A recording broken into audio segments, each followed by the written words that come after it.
Welcome, friends, to Crazy Women Country, where women's voices matter. We bring you the greatest female voices in the music industry, from the artists, songwriters, and producers, to managers and executives, and all the women who make the music industry what it is today. Thank you for joining us.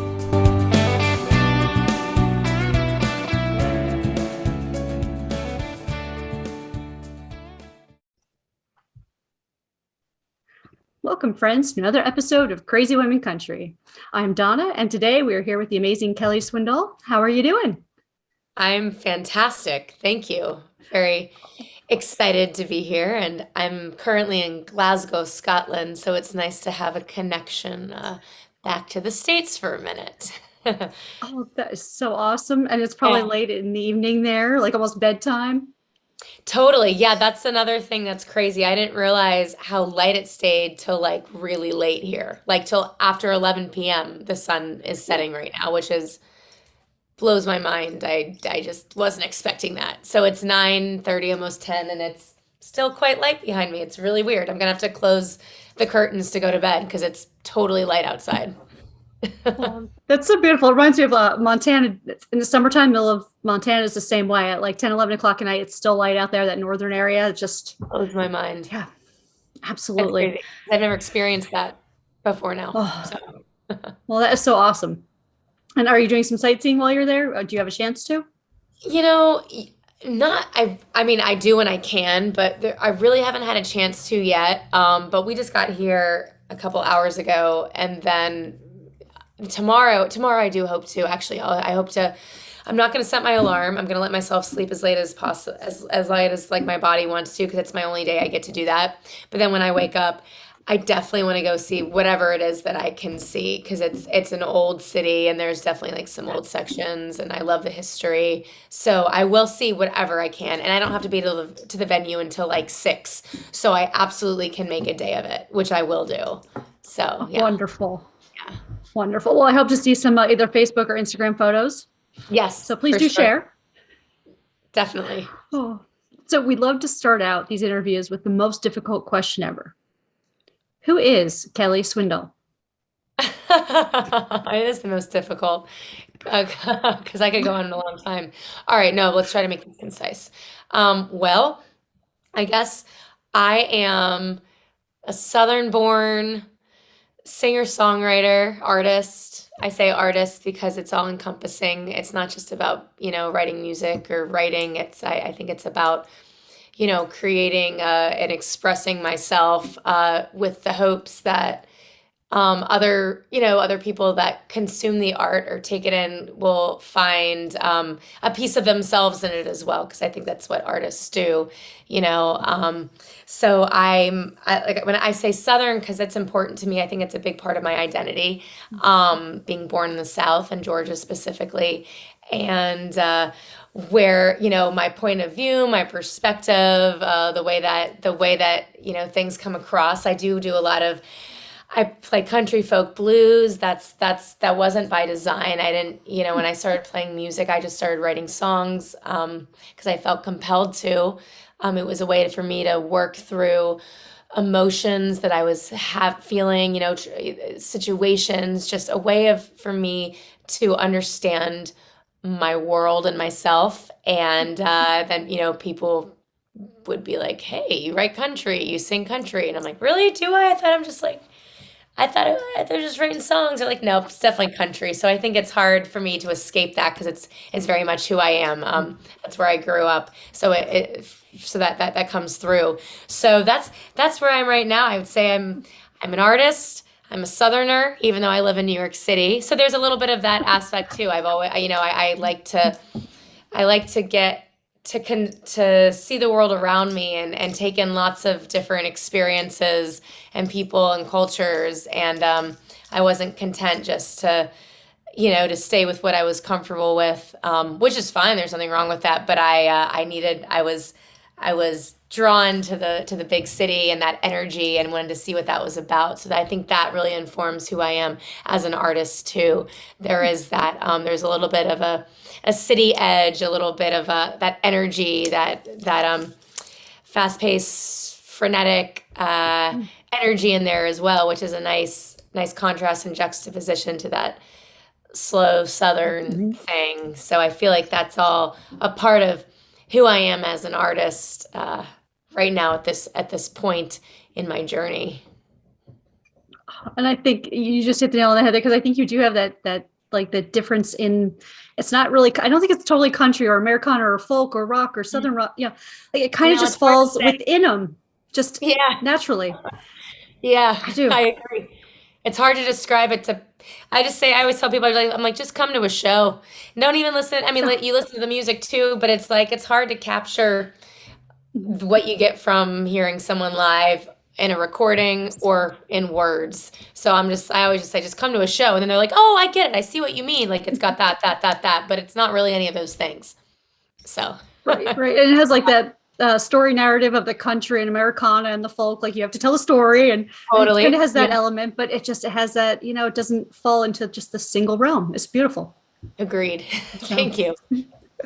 so tell me, who are some of the women that have inspired you to do music? Now, obviously, Sure. now when did you start doing music? Tell us that as well. Oh yeah, I didn't start doing music until I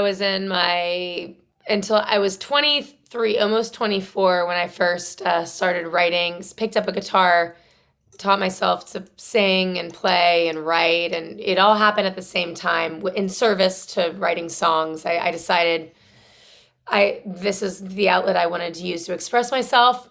And it all just, was in service to that. So that was in I guess it's not, I don't know, early to mid 20s, I suppose. So that's when that started, for sure. And I've been doing it ever since. And it was, like I said, it was a compulsion. It just felt like something I felt called to do. And so I did it. Well, I'm really glad you did, Thanks. because you have some great music. Thank you. Thanks. So now, obviously, your newest release, Mhm. All Right, All Right. You want to tell us a little bit about that and where the ideas came from and kind of just how you put it all together? Sure. So in terms of just like this straight up writing it, I always write, especially at this time. This was earlier to mid. I wrote the song several years ago, a few years ago. I since went back and kind of refined it, but when the bare bones was written quite a few years ago, and my lyrics and music almost always just come at one time. I sit down and I have something in my head, or like usually I'm just like feeling the need to write. So I sit down and I just start just playing around. I don't remember what was inspiring that in terms of like usually I have another song that I'll be playing, and then something will come out of that. So what was happening during that time was I was definitely from the outside looking in, like in kind of a hard place. I was struggling to get by. It's New York City. It's expensive. Things are gentrifying. I was bartending and waiting tables and just like, but all I wanted to do was be playing music. But like, I obviously had to pay the rent. So I was just I was always scrimping to get by during these days. But I was so driven and being fed by like this just like greater ideal of like I'm an artist in New York and I'm like writing like this is what I'm doing, and like I'm exhausted and I'm broke and I'm tired, but like that's okay because I have something else feeding me and I'm gonna be all right. And at the same time, there was this quote, this Milton quote from Paradise Lost, which I wasn't even reading it. I think I just stumbled upon the quote somewhere.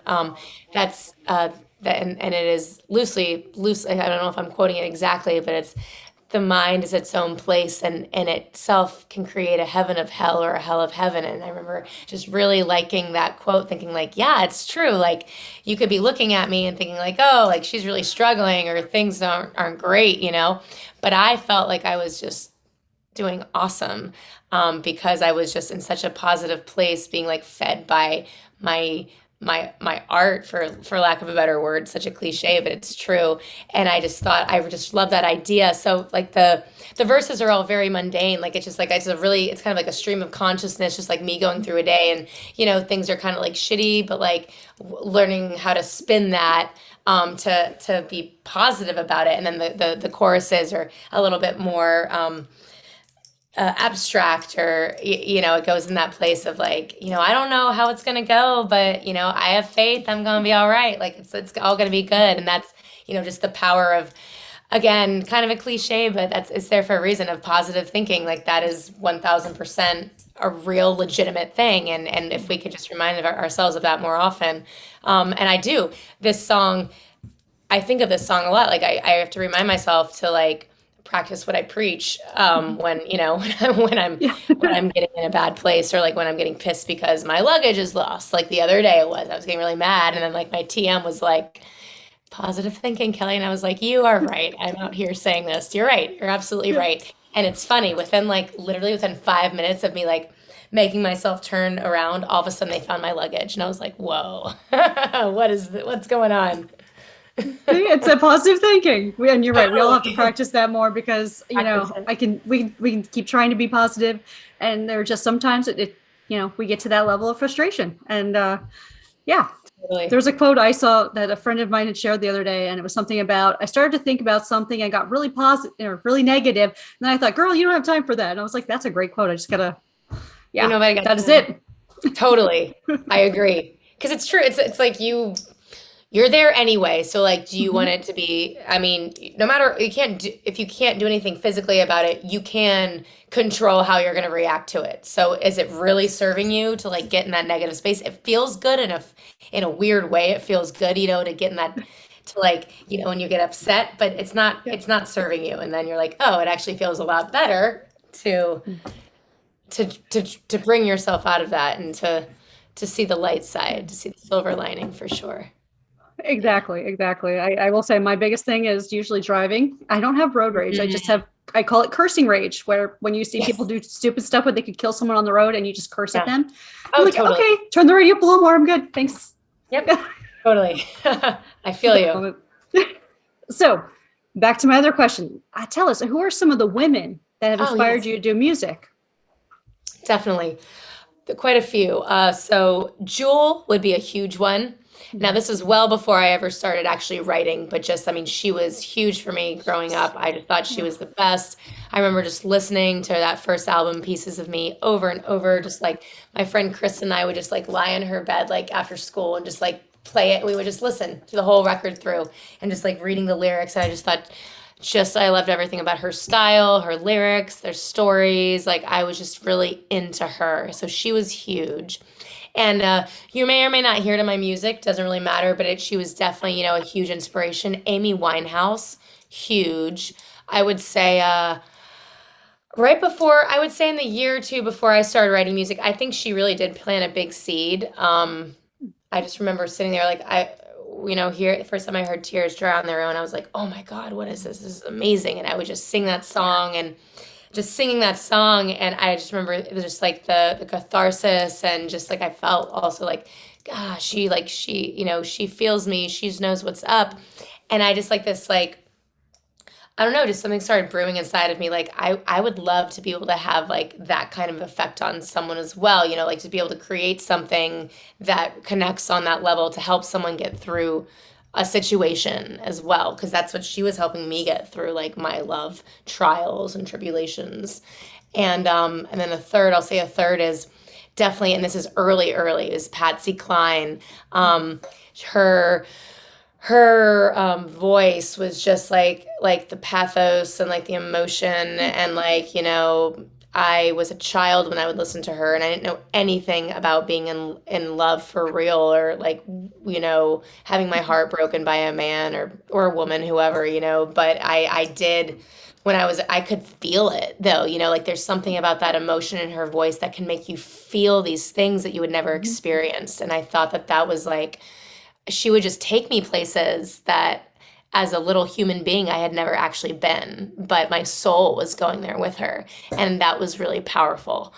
So she definitely has still, like, that was a huge influence too. So those three ladies, I'm sure there's more that like, but like if I had to pick three, those are the three. Well, those are three great ones too. And I will say your most recent release, I was listening and I was like, wait, I had to go back again because I was like, that just reminded me of like, Jewel. And I was like, wait a second. I was like, there's a point. I was like, Whoa, that was really Yeah, cool. Like that just, yeah. definitely. I could see that one for sure. There's definitely Jewel vibes in that one. It's definitely more on the folk end and the more and Mhm. she's like I said, she's a huge influence, not consciously, but she just couldn't help it. I Yes. just listened to her so much. She was just so influential.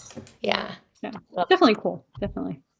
So would you like to get into our 20 crazy questions? I can't wait. I've been intrigued since you told me about this. I have no idea what's coming. I'm very excited about that. That's the best part. Just okay, let's do it. And there's no right or wrong answer. And like I Love said it. earlier, I Okay. promise we won't get arrested yet. Yeah. Yeah. This today Yeah, could be the yeah, first day. maybe tomorrow, maybe the next day, but not right Yeah. now. All right, not now. Beautiful. No problem. Okay. So tell us, what is your dance like nobody's watching song? Oh my God. Shit. So one, I would say it's it's hard to say. Oh my God. Probably an Outcast song, actually. I would probably say "Hey Ya." Ooh, or "I Want to Dance for Somebody." That's one too. That like I can't, the Whitney Houston song. I can't not dance to that song. I mean, I feel like there's probably a ton, to be honest. I love to dance, but those pop into my mind right away, like "Hey Ya," or yeah, "I Want to Dance with Somebody." My God, yes, Yes, and those two definitely, I can agree. They make you want to dance. totally. So, what is the perfect workout song? Ooh, the perfect workout song. You know what? This is gonna be well, the first thing that pops into my mind is actually one of my songs. There's a song of mine, for whatever reason, it's called Spring Street Dive, and I actually really like to work out to that song. So, gonna promote myself there. But a non-song of mine, let me think of a non-song of mine that I enjoy working out to. Um, I would say this is so lame, not lame, but it's like it's kind of a cliche, but Eye of the Tiger like gets me going every time. How could it Yeah. not, right? How could it not? Yeah, How could it not get you going? It gets me going. Absolutely. absolutely. Every time. Yeah. Oh, that's great. Tell us your top two favorite concerts you've ever been to. Ooh. Yes, I'm making you narrow it to two. Okay, maybe three. You can do three. Ooh. Okay, cool. Ooh, wow.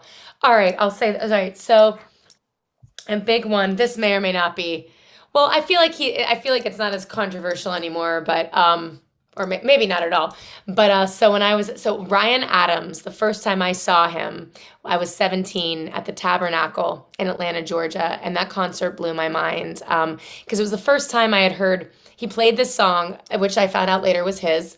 A friend of mine took me to it, so I didn't really know who he was, but right away I thought it was an amazing. The songs, everything was just he drew me in, and there was a song he played called "Oh My Sweet Carolina," and I felt like I had heard that song before, and I felt like it was just like in me, like it had existed forever. And then I was like, what is that song? And they're like, no, it's his song. Like that's, and I felt like, and right there, I didn't write music yet. I wasn't by no means, I had no aspirations to write music. I never thought I could do it. I thought it was something that like special people could do, and I didn't have that talent. Um, and just remember thinking like in my head, like, wow, that's a great song when it feels timeless like that. Like you've heard it a million times when you've actually never heard it before. So that was a really profound experience for me. I remember just being really moved by that. And my very first concert was when I was 9, that I remember at least. I was 9. My parents took me to go see the Beach Boys, and that was super amazing, and that was so special because I loved oldies growing up. I Mhm. always listened to the oldies station, so I knew all the songs. Like I knew, and just to hear them, and just and I felt like such an adult because I was like, it was all older people there. I was the only kid there. It was like all these adults and then me, at Chastain Park in Atlanta, and just loving it, like every second of it. That was great. And then I will say this one. Um, Tom Petty, when I was in high school, he played at what was then called Lakewood Amphitheater in Atlanta. It's now, I think it's still around, but it's called something else, Hi-Fi Buys or something. And there was a way you could sneak in. There was like a back row route through the woods, and you could there was a ladder someone had put at the end of the amphitheater up a wall, and if you climbed up the wall, there was this one part of the grass where it was only like it was like a 13-foot drop as opposed to like a 20-foot drop like the rest of the place. So, and then if you had to make sure no one was looking, and then you would just drop down onto the grass, and then you were in for free. And so we did that, and yeah, it was Tom Petty. I loved him, but I had never seen him before. And it was, a beautiful summer night. I was 17, and we already felt cool because we had snuck in, and in high school, and it was just magical. And I remember him playing like American Girl, and me just like I was just like, yeah, this is a high point. Like being able to hear Tom Petty play, and this beautiful amphitheater in the summer, and it was perfect. That was a beautiful concert experience. All three of those. I love it. And okay, I'm gonna ask this because I grew up on oldies as well. So I always loved like Leslie Gore and Gary Puckett. Like those were like my top two favorites. Oh yeah. So do you have any that were like your top two favorites or top three or whatever? Yeah, totally. So there's this one song.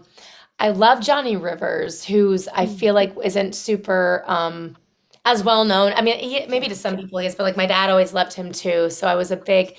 He has this one song, "Poor Side of Town," and it's so every time I hear it, it just breaks my heart. I just think it's just like one of those songs. It's just like it just kills me inside. So he's someone, and Simon and Garfunkel. I just love Simon and Garfunkel. I mean, they're a little later in the oldies because it's still 60s, and they would still play them on that station. And honestly, anything that's Motown, which I know is like not actually a specific artist, but like any Motown is like probably my first love. 1000%. Anything on that label just would always just whether it was the Temptations or the Supremes, the Four Tops, like Smokey Robinson, like all of them. Just I love all things Motown. Just my absolute favorite. I couldn't narrow it down to one artist within that family. They're just amazing, all of them. Yeah. Those are beautiful. All great artists. All great artists. If you haven't heard from any of them, I'm just going to inform everyone to go listen to them. Totally. So, yes. So this leads to the next question. Yep. Tell us an album or an artist we need to listen to before we die. Oh, an album or an artist that we have to listen to. I mean, I feel like you've all heard this, but you got to listen to Amy Winehouse. You have to listen to Amy Winehouse. Absolutely. Back to Black. That's the one. If you have to choose one album, definitely Back to Black. You got to listen to Wildflowers, the Tom Petty album, early 90s, back to like from forward and from the front to the back. That's you have to. Yeah, those are two. 1000%. Got to do that. And Hank Williams, you have to listen to Hank Williams before you die. I mean, you can choose any of those songs. He has hundreds, but yeah, those are three. I would just off the top of my head for sure. Great choices. Yeah. Do you have any guilty pleasure music? If so, what is it? Sure. And I don't even want to say guilty pleasure because then it's almost like, I mean, it is a bit, but I feel like it's becoming less of a guilty. How about this? It's becoming less of a guilty pleasure, but there was a time when it was a guilty pleasure, and that is Taylor Swift. But I feel like now it's not like, I feel like people are finally like respecting her as the artist she is. Because I think there was a time, especially, where it was kind of like, oh, Taylor Swift, she's so pop, or she's so this, or I don't know. But I feel like now she's finally getting it's like, no, she's like an amazing song. Like she's one of the best songwriters that's alive, hands down. Absolutely. She's amazing. So I almost hesitate to classify that as a guilty pleasure, but I do feel like there was a time, especially early on, I was always a Taylor Swift fan, and it wasn't always cool to be a Taylor Swift fan, which I'm sorry to say was the case. So, and then now, I guess who else is guilty? Olivia Rodrigo. She's amazing. Again, like I say guilty pleasure because I guess as like an Americana artist, maybe it's like, it's like, nope, straight pop, love it. So yeah, I think she's awesome too. But again, I hesitate to say guilty pleasure because I don't want to take any credit away from them, but it's pop. So, sometimes people can be a little like, oh, pop. So yeah, that's where I am. I like all kinds of music, so I don't discriminate. Awesome. So hypothetically, if I came to you and said I need to hide a dead body, Do you know a good place? Oh, hmm. Let me think about that. Yeah, I would say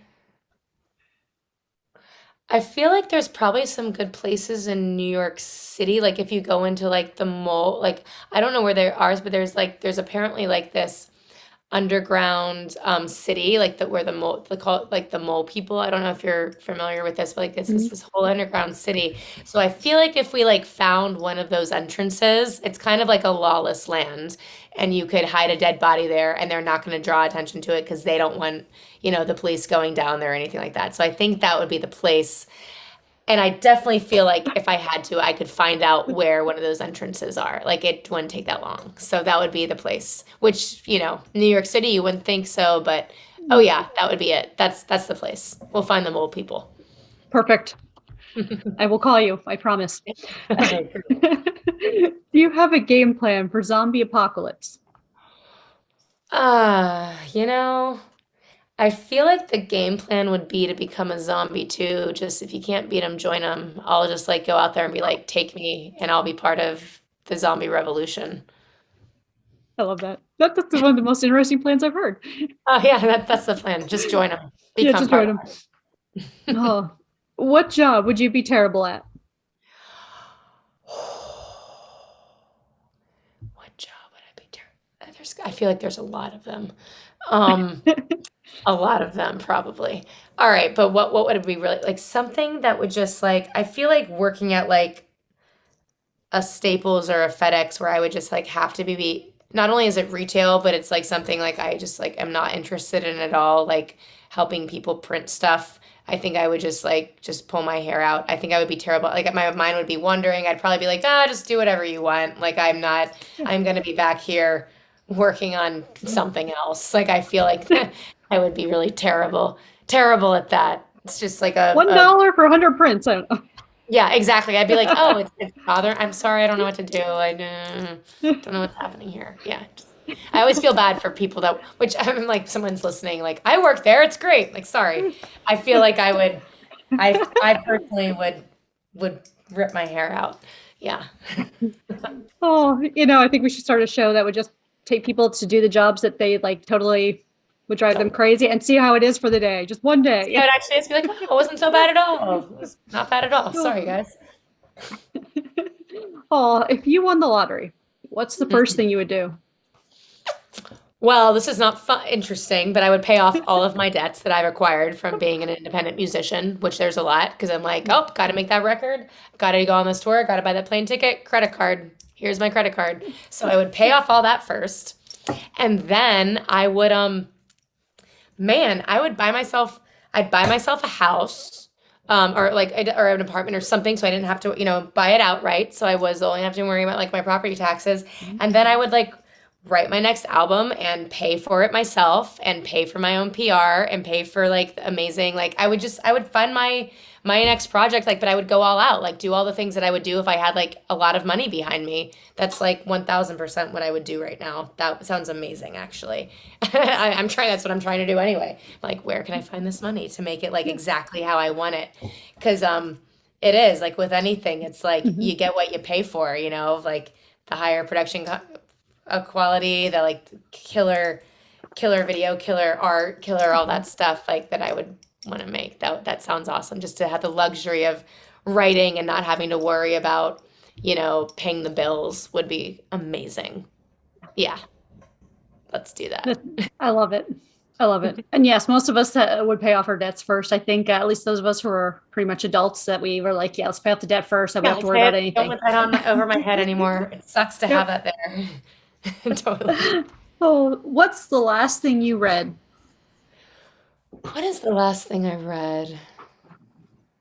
I'm reading it's one of these four because I go back and forth between these books on my Kindle. Stephen Forrest, he's an evolutionary astrologer, and I find him really, really, really interesting. And he has these books on the elements.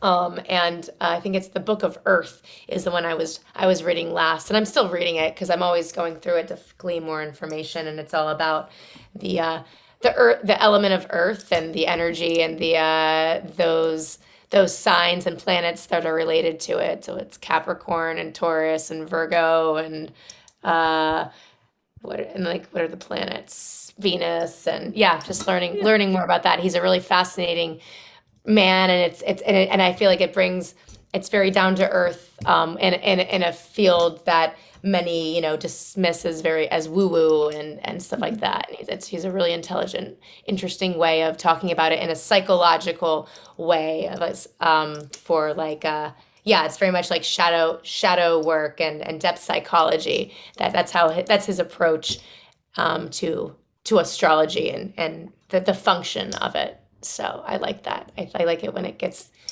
into that area, psychology, for sure. Sounds like a good book I need to add to my list. It's really interesting, and Yeah. he's great. He's just such an intelligent, uh, compassionate man and great writer, and just helps you to, yeah, just demystifies it all. It's really interesting. Perfect. So, do you prefer boots or heels? Boots, Boots. absolutely. Boots, boots, So, who would play you in a movie about your life? Ah, no. I really don't know. I'm trying to think who's out there that I would, you know, motherfucker. There are, like, some younger ones out there. Maybe like, who popped into my mind, but I don't know why. Renee Zellweger came into my mind, and I Mm. think it's because she looks like Jewel, and I love Jewel. So I was like, who's kind of like Jewel? But I don't know if that's actually the answer. I'd have to really think about that and get back to you. Um, or Kate Hudson, I like her. How about Kate Hudson? She sings Okay, music. I'll call her up tomorrow and Blonde. yeah, we'll get her She's there. blonde, and I mean, they don't have to be blonde. They can dye their hair, of course. But I feel like Kate Hudson, because I liked her in Almost Famous. So that's who we'll get. Perfect. We'll call her up. She's hired. Yes.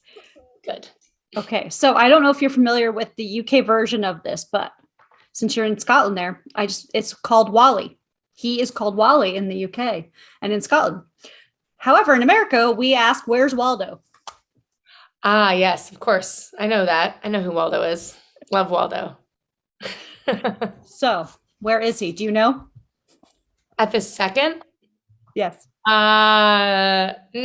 I don't. I'd have to look at one of those little, I love those books. I remember like spending Yeah.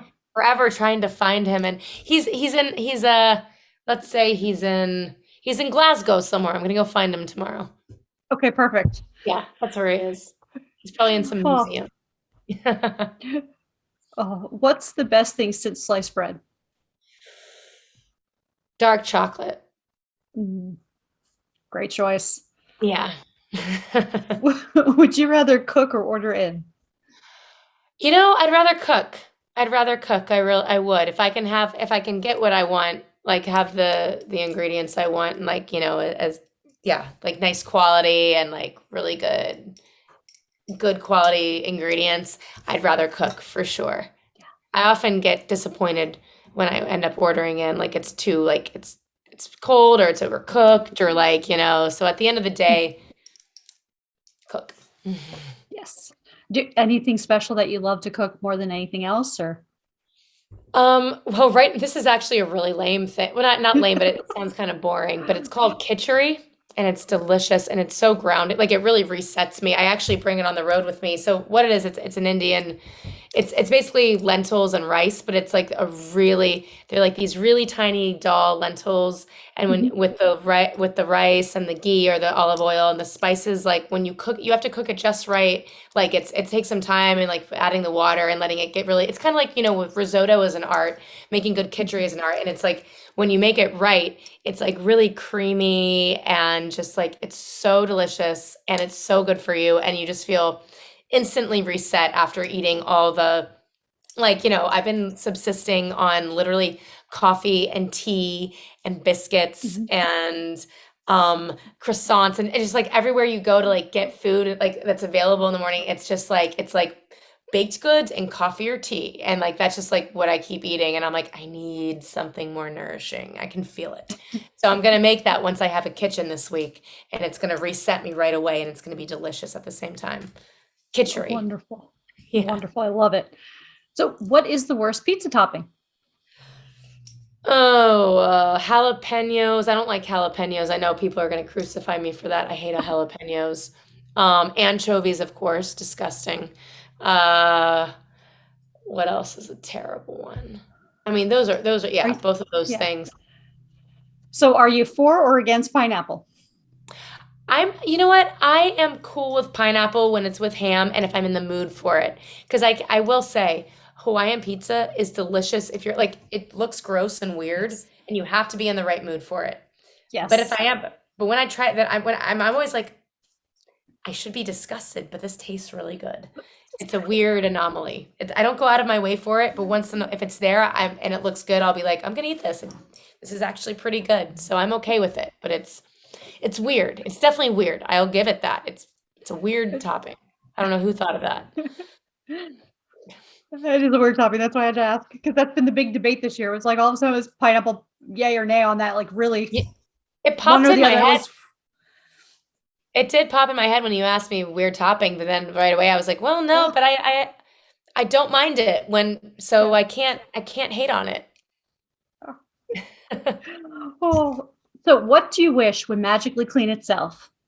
The house, the car, everything. Yeah. Right. Yeah, the bathroom, first of all. The bathroom and the kitchen. And you know what? And the sheets in the bed. I hate changing and doing the sheets. Like, so all of it. I guess I'm lazy. But yeah. Bathroom, kitchen, sheets. Just wish it never had to be done. Wish I never had to change the bedding again. Terrible chore. Tell us something on your bucket list. Ooh. Mm.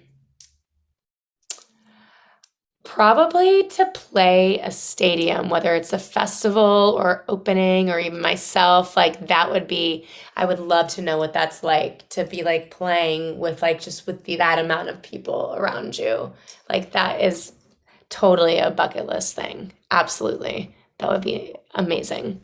Or like or a festival, if it's not a stadium.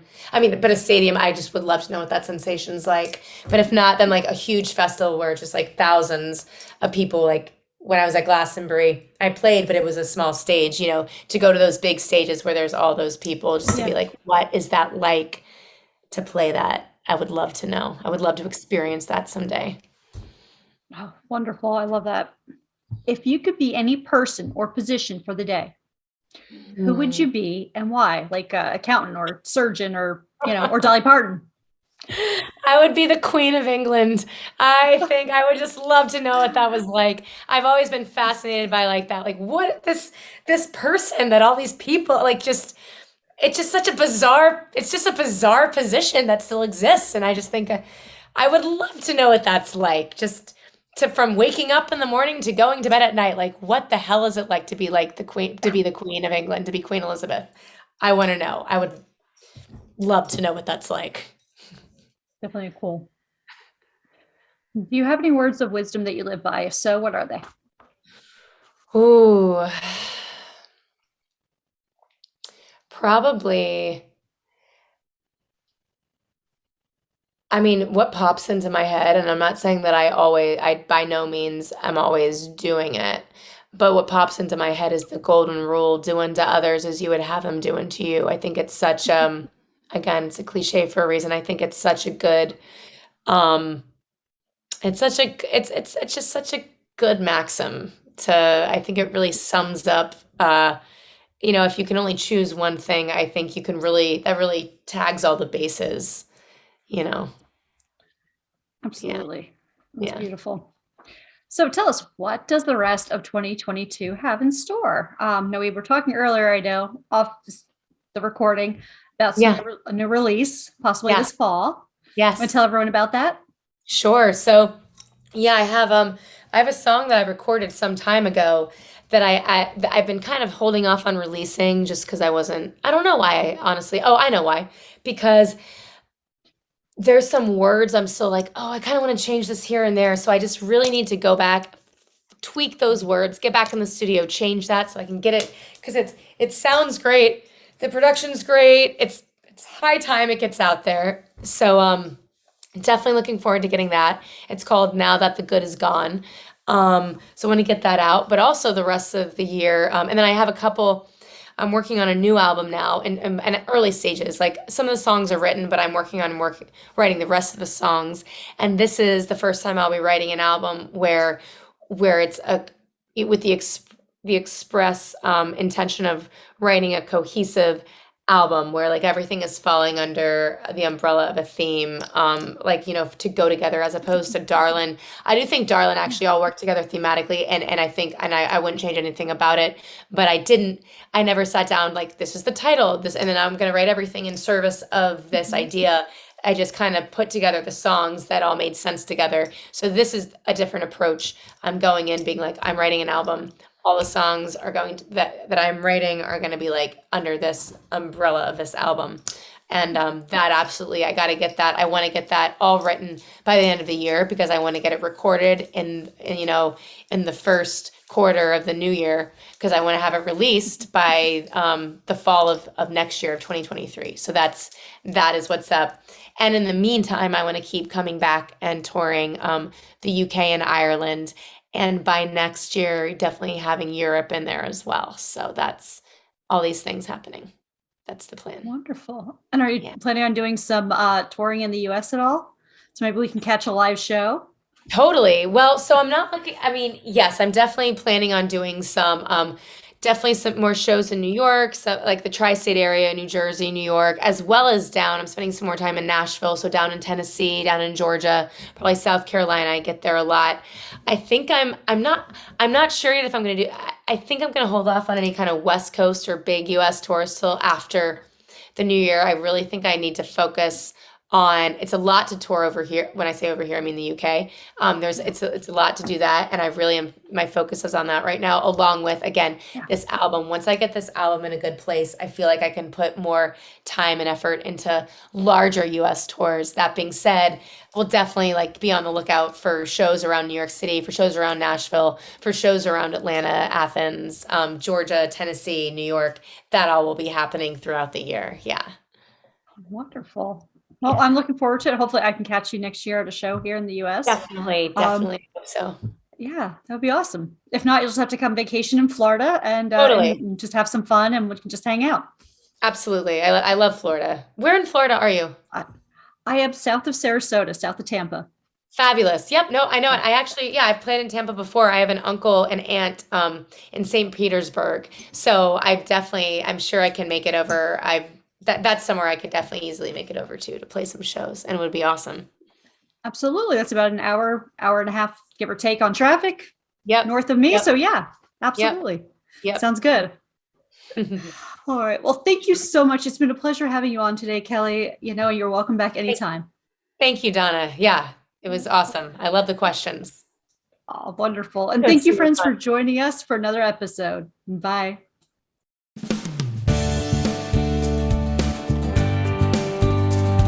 If you enjoyed today's episode of Crazy Women Country, don't forget to give us a thumbs up.